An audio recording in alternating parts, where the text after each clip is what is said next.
सभी दर्शकों का संस्कृत ज्ञान गंगा में हार्दिक स्वागत है। बंधुओं, पिछले एपिसोड में हमने गृहकार्य के निमित्त अभ्यास के लिए कुछ वाक्य दिए थे, जिन वाक्यों का आपको संस्कृत अनुवाद करना था। आशा करता हूँ आप सब उन वाक्यों का बहुत अच्छे तरीके से अनुवाद भी कर रहे होंगे और संस्कृत सीख भी रहे होंगे। हो सकता है धातु रूप शब्द रूप याद करने में समस्याएं हो रही होंगी। संस्कृत सीखना जितना सरल है उतना ही कठिन है। बस आपके मन में विश्वास होना चाहिए। यदि आप विश्वास करके संस्कृत को सीख रहे हैं, आगे बढ़ रहे हैं, तो बहुत जल्दी आप संस्कृत सीख जाएंगे। चलिए हम एपिसोड संख्या 7 में जो अभ्यास के लिए वाक्य दिए थे, उन वाक्यों पर हम चर्चा कर लेते हैं। पहला वाक्य था, दिनेश पुस्तक पढ़े। अब विचार करिए, पढ़ने वाला कौन है? दिनेश। तो दिनेश करता हुआ, इसलिए संस्कृत में दिनेश की संस्कृत बनेगी, अनुवाद होगा दिनेशः। पुस्तक पढ़े मतलब पुस्तक को पढ़े, तो पुस्तकम। पढ़े, आज्ञा दे रहे हैं, दिनेश पुस्तक पढ़े। जब आज्ञा की चर्चा कर रहे हों तो वहाँ आप सब जानते ही हैं लोट लकार का प्रयोग होता है। तो यहाँ पढ़े की संस्कृत अनुवाद क्या होगा? पठतु। पठ धातु लोट लकार प्रथम पुरुष एक वचन। अगला वाक्य था, रमेश खाना खाए। खाने वाला कौन? रमेश। रमेशाः। भोजनम खादतु अथवा भोजनम करोतु भी लिख सकते हैं। तो यहाँ भी खाने की आज्ञा दी जा रही है, इस वजह से लोट लकार प्रथम पुरुष एक वचन का प्रयोग होगा। आप सब जानते ही हैं मध्यम पुरुष और उत्तम पुरुष का प्रयोग तो यहाँ हो ही नहीं सकता, क्योंकि त्वम युवाम यूयम इन शब्दों के साथ मध्यम पुरुष का प्रयोग किया जाता है, तथा अहम आवाम वयम इन शब्दों के साथ उत्तम पुरुष का प्रयोग किया जाता है। चलिए आगे बढ़ते हैं। अगला वाक्य था, वह दौड़े। वह की संस्कृत सा।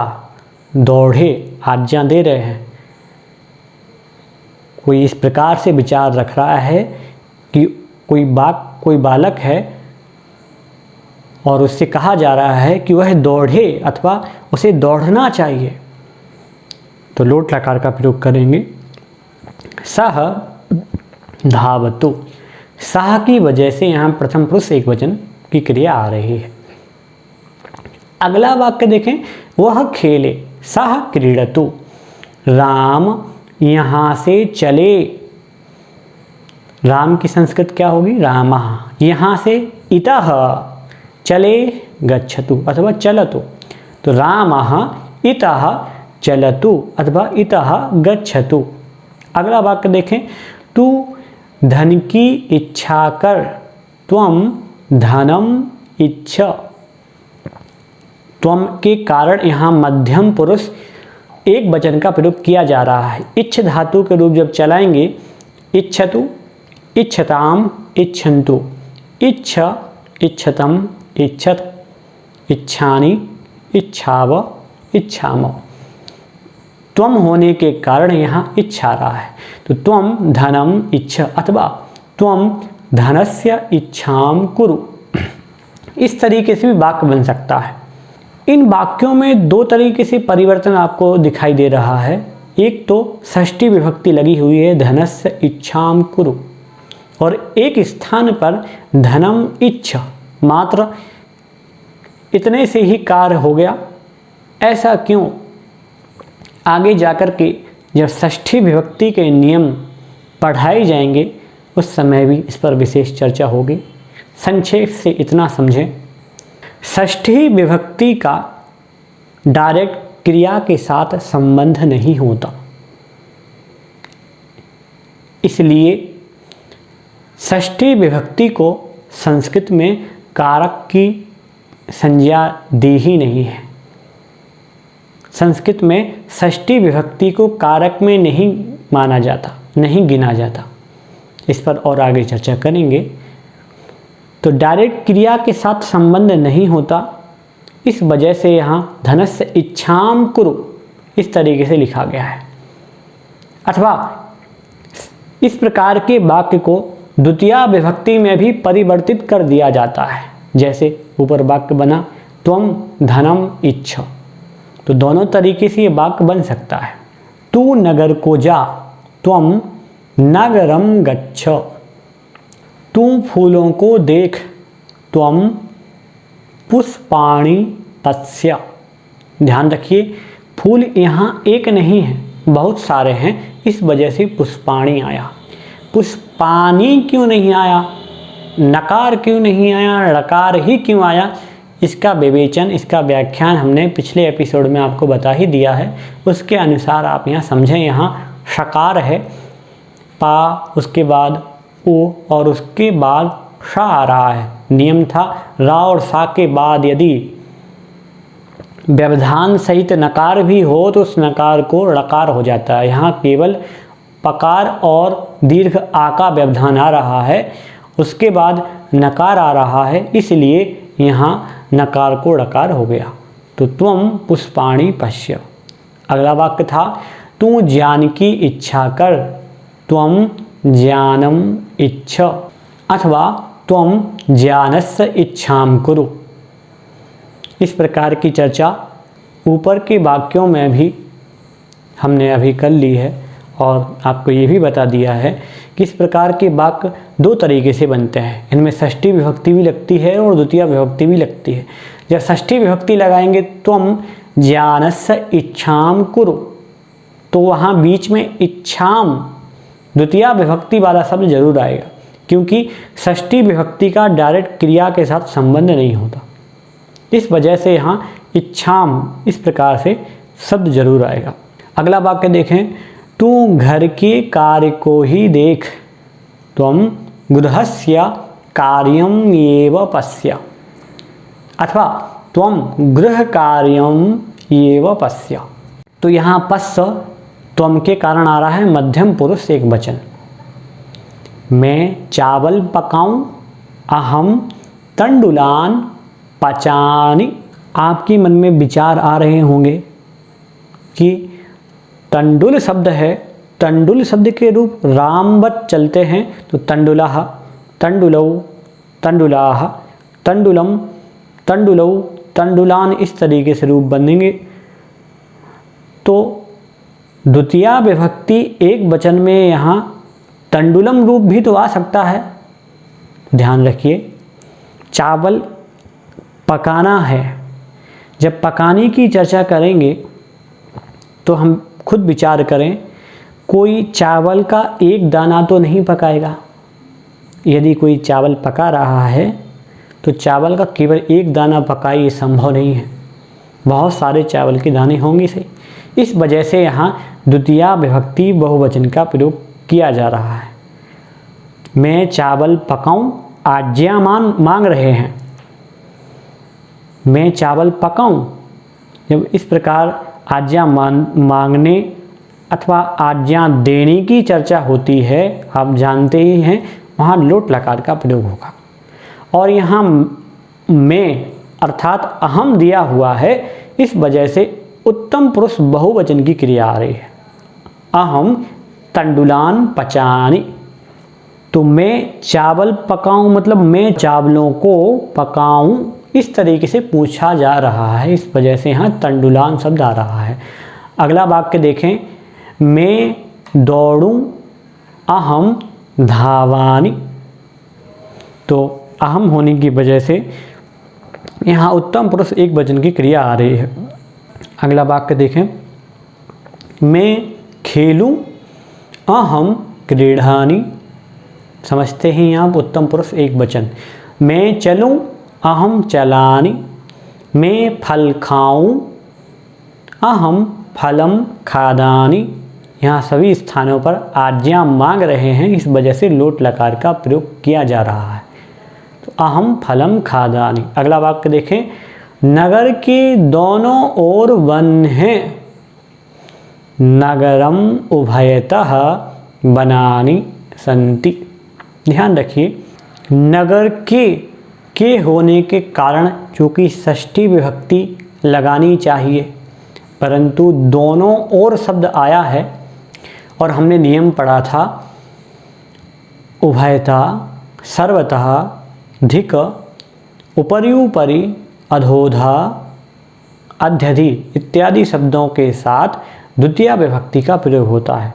तो यहाँ दोनों ओर के लिए संस्कृत शब्द उभयतः, आपने एक शब्द और पढ़ा था अभितः, तो अभितः कहें अथवा उभयतः कहें, दोनों शब्दों के साथ द्वितीया विभक्ति का प्रयोग होगा। तो नगरम उभयतः, नगर के दोनों ओर, वन हैं, बनानी संति, एक वन की बात नहीं कर रहे हैं। आप देखिए वाक्य में लिखा हुआ है वन हैं, है में बिंदी है, इसका मतलब है बहुवचन का वाक्य है। और हिंदी में आप समझते ही हैं, संस्कृत में ज़रूर एक वचन, द्विवचन और बहुवचन होते हैं, परंतु हिंदी में एक वचन और बहुवचन इस प्रकार से व्यवस्था देखने को मिलती है। तो जहाँ है में बिंदी हो, समझना चाहिए वो बहुवचन है, और जहाँ है में बिंदी नहीं है वह एक वचन में है। तो यहाँ देखिए बन हैं, बिंदी है, इस वजह से हम बनानी का प्रयोग कर रहे हैं। बनानी संति, बन हैं, कहाँ हैं? नगरम उभयतः, नगर के दोनों ओर, नगर है, नगर के दोनों ओर वन है। तो नगरम उभयतः बनानि संति। अगला वाक्य देखें, घर के चारों ओर फल हैं, गृहम सर्वतः अथवा परितः फलानि संति।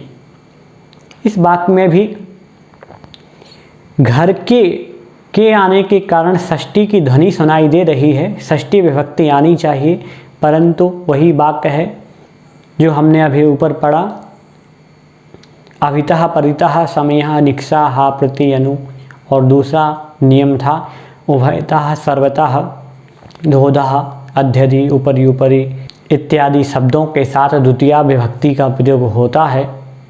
इस वजह से यहाँ भी द्वितीया विभक्ति आ रही है। चारों ओर के लिए शब्द है परितः अथवा सर्वतः। तो इन शब्दों के कारण यहाँ गृहम में द्वितीया विभक्ति का प्रयोग हुआ है। गृहम परितः फल हैं, फलानि संति। दुर्जन को धिक्कार, नियम में हमने पहले ही बता दिया, धिक शब्द के साथ भी द्वितीया विभक्ति का प्रयोग होता है। तो यहाँ धिक्कार के लिए संस्कृत शब्द है धिक, और जहाँ धिक शब्द का प्रयोग होगा वहाँ द्वितीया विभक्ति होगी। तो वाक्य बनेगा धिक दुर्जनम अथवा दुर्जनम धिक। आगे देखें, संसार के ऊपर ऊपर सूर्य है। संसार के लिए पहले ही शब्द आ गया है लोक शब्द, रूप चलते हैं लोकः, लोकौ, लोकाः, लोकम, लोकौ, लोकान। तो लोकम उपरि उपरि सूर्यः अस्ति। जहाँ भी उपरि उपरि शब्द आता है वहाँ भी द्वितीया विभक्ति का प्रयोग किया जाता है। इस वजह से यहाँ भी लोकम में द्वितीया विभक्ति आई है। गांव के नीचे नीचे जल है। कौन है? जल है। जलम अस्ति। जलम कुत्र अस्ति? जल कहाँ है? गांव के नीचे। नीचे, तो नीचे के लिए संस्कृत शब्द है अधा, और नीचे नीचे के लिए अधोधा, और नियम है अधोधा के साथ द्वितीया विभक्ति आती है। तो द्वितीया विभक्ति लगाएंगे तो ग्रामम अधोधाः जलम अस्ति। लोक के अंदर अंदर राम है। लोकम अध्यधि, अधि मतलब अंदर, और अंदर अंदर अध्यधि, आपस में यण संधि हो जाएगी। संधियाँ भी आपको कुछ समय बाद पढ़ाई जाएंगी। तो लोकम अध्यधि रामः अस्ति। कौन है? राम है। रामः अस्ति। रामः कुत्र अस्ति? रामः लोकम अध्यधि अस्ति। लोक के अंदर अंदर। अगला वाक्य देखें, गांव और विद्यालय के बीच में जल है। ग्रामम विद्यालयम च। नियम आपको मालूम ही है, और के लिए संस्कृत शब्द है च, और च शब्द का प्रयोग हमेशा एक शब्द के बाद में होता है, इसलिए यहाँ ग्रामम विद्यालयम च अंतरा जलम अस्ति। क्या है? जल है, जलम अस्ति। जल कहाँ है? गांव और विद्यालय के बीच में, और बीच में इसके लिए संस्कृत शब्द है अंतरा, और नियम है आपने पढ़ाई है अंतरा, अंतरेण और बिना, इन शब्दों के साथ द्वितीया विभक्ति होती है। तो यहाँ अंतरा शब्द का प्रयोग करेंगे तो इसके साथ द्वितीया विभक्ति लगेगी, और द्वितीया विभक्ति दोनों में लगेगी, गांव में और विद्यालय में। तो ग्रामम विद्यालयम च अंतरा जलम अस्ति। धर्म के बिना सुख नहीं, धर्मम अंतरेण सुखम नास्ति। यहाँ अंतरेण शब्द आया है। अंतरेण का मतलब होता है बिना, और बिना का मतलब भी होता है विना। तो अंतरेण शब्द होने के कारण यहाँ धर्मम में द्वितीय विभक्ति का प्रयोग किया जा रहा है। रमेश आसन पर बैठता है। रमेशः आसनम अध्यास्ते अथवा अधितिष्ठति। आपको पहले ही बता दिया, अधिसेते, अधितिष्ठति और अध्यास्ते, ये तीन धातुएं हैं। इन तीनों धातुओं के साथ द्वितीया विभक्ति का प्रयोग होगा। पुत्र घर में सोता है। अब देखिए, घर में होने के कारण यहाँ सप्तमी विभक्ति की ध्वनि सुनाई दे रही है। ऐसा प्रतीत हो रहा है कि यहाँ सप्तमी विभक्ति आनी चाहिए, क्योंकि आपने कारकों में पढ़ा है में, पे, पर। जहाँ तीन शब्द आ जाएं अथवा तीन में से कोई भी शब्द आ जाए, वहाँ सप्तमी विभक्ति का प्रयोग किया जाता है। तो ध्यान दीजिए, यहाँ सप्तमी विभक्ति की ध्वनि जरूर सुनाई दे रही है, परंतु सोने के लिए यहाँ हमने क्रिया का प्रयोग किया है अधिसेते, और नियम है अधिसेते, अधितिष्ठति और अध्यास्ते। इन धातुओं के साथ द्वितीया विभक्ति का प्रयोग होता है।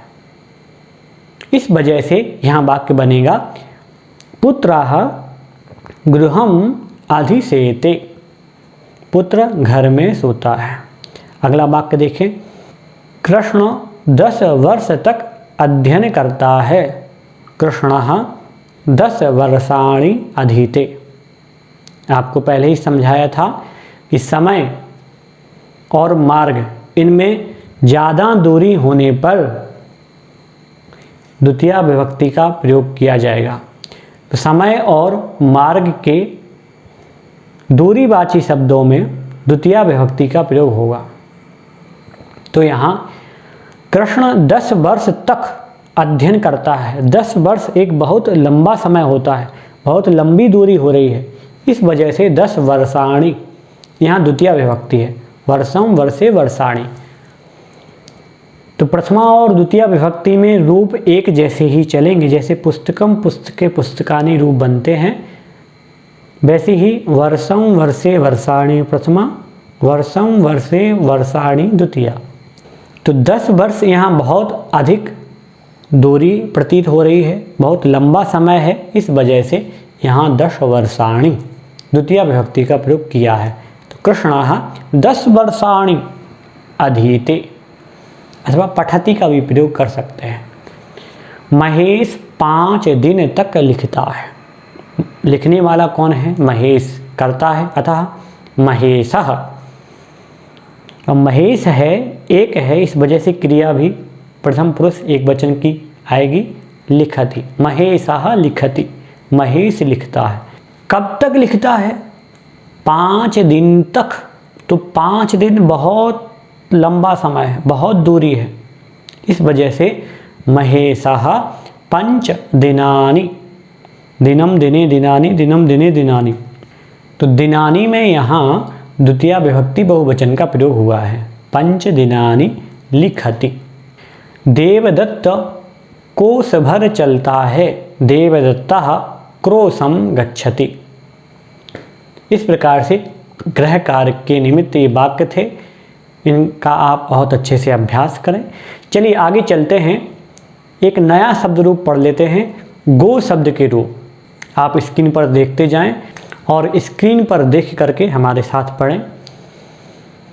गहू गावौ गावः प्रथमा, गां गावौ गः द्वितीया, गवा गोभ्यां गोभी तृतीया, गवे गोभ्यां गोभ्य चतुर्थी, गोः गोभ्यां गोभ्यः पंचमी, गोः गवोः गवां षष्ठी, गवी गवोः गोसु सप्तमी। हे गहु हे गावौ हे गावाः संबोधन।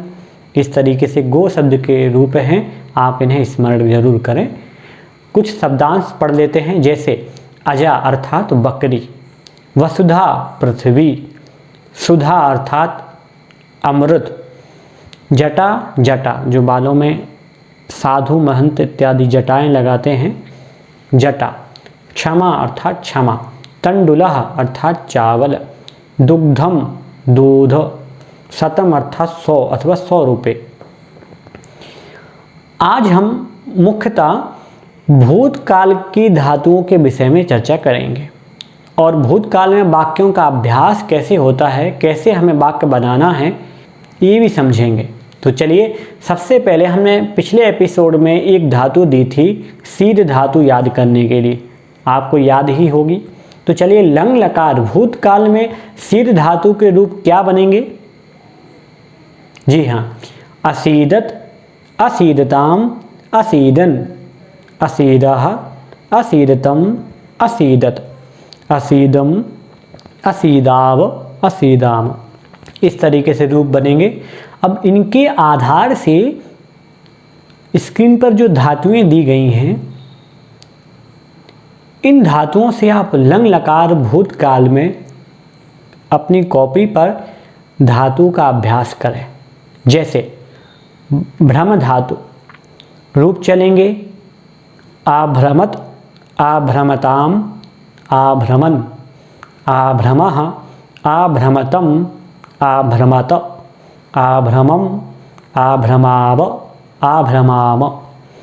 तो भ्रमित ना हो, यहाँ हिंट के लिए केवल वर्तमान काल अर्थात लट लकार में प्रथम पुरुष एक वचन का रूप दिया हुआ है। केवल हिंट के लिए आपको लंग लकार भूतकाल में इसका प्रयोग करना है। जैसे रोह धातु है, रोह धातु चढ़ने के लिए उपयोग होती है और इसके रूप चलेंगे अरोहत, अरोहताम, अरोहन, अरोहा, अरोहतम, अरोहत, अरोहम, अरोहाव, अरोहाम। इस तरीके से धातु का उपयोग होगा। तो आप इन समस्त धातुओं का एक बार अभ्यास जरूर करें और कॉपी में लंग लकार के रूप लिखने का प्रयास करें। ये सभी धातुएं हैं, जैसे त्यज अर्थात छोड़ना। हिंट के लिए वर्तमान काल की धातु प्रथम पुरुष एक वचन का प्रयोग दिया हुआ है, त्यजति। वस रहना, वसति। नी ले जाना, नयति। ह्री ह्री अर्थात ले जाना अथवा हरण करना, हरति। क्रस अर्थात खोदना, तो करसति। क्रस धातु का प्रयोग खींचने के अर्थ में भी होता है, तो वह ले जाना, वहति। आप इन सभी धातुओं का अच्छे से अभ्यास करें। चलिए, इनके आधार से भूतकाल के कुछ वाक्य बनाते हैं। जैसे वह विद्यालय गया, सह विद्यालयम अगच्छत। वे दोनों विद्यालय गए, तौ विद्यालयम अगच्छताम। तो ध्यान दीजिए, ऊपर वाले वाक्य में सह है, इस वजह से यहाँ अगच्छत प्रथम पुरुष एक वचन।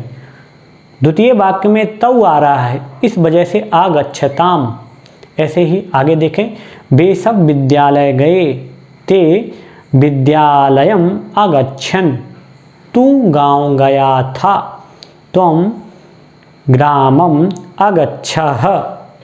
तुम दोनों कहाँ गए थे? युवाम कुत्र आगच्छतम।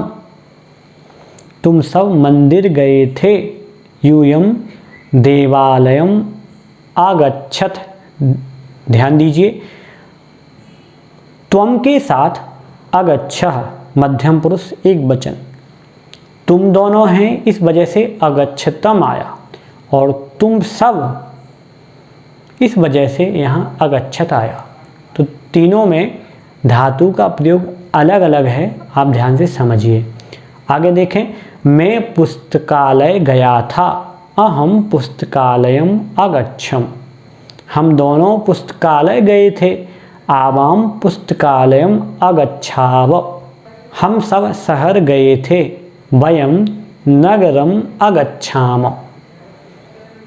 तो इस तरीके से कुछ वाक्य थे। इन वाक्यों को आप आधार करके आगे जो गृह कार्य के लिए वाक्य दिए जा रहे हैं उन्हें आप अपनी कॉपी में ज़रूर बनाएं।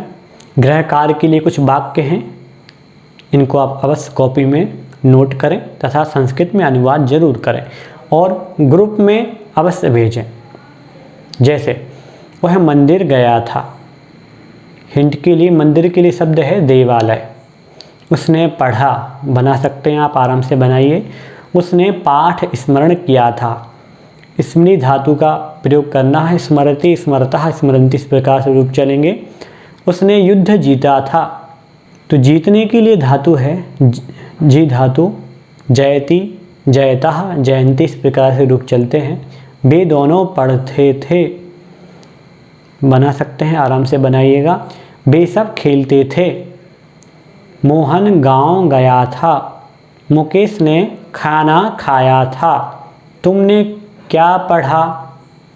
क्या के लिए संस्कृत शब्द आप पढ़ ही चुके हैं, किम।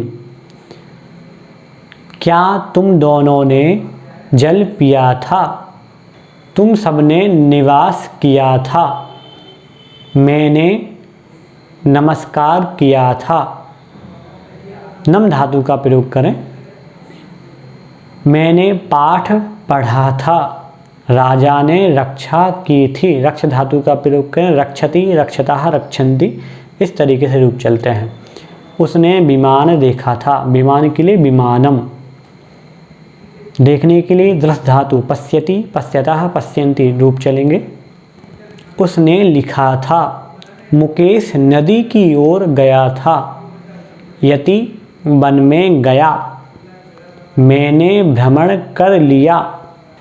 हम दोनों ने पाठ स्मरण किया था। हम दोनों बाजार गए थे। हम सब ने पुण्य किया था। इस तरीके से गृह कार्य के लिए कुछ वाक्य हैं, ज़रूर बनाएं। अगर आपने हमारे इस चैनल को सब्सक्राइब नहीं किया है तो सब्सक्राइब ज़रूर करें, जिससे आपको समय पर कभी भी कोई नई वीडियो जब चैनल पर अपलोड होती है तो उसकी सूचना आपको तुरंत मिल जाएगी। यहाँ वीडियो के नीचे सब्सक्राइब का बटन आ रहा है, उस पर आप क्लिक करें। धन्यवाद। जय जिनेंद्र।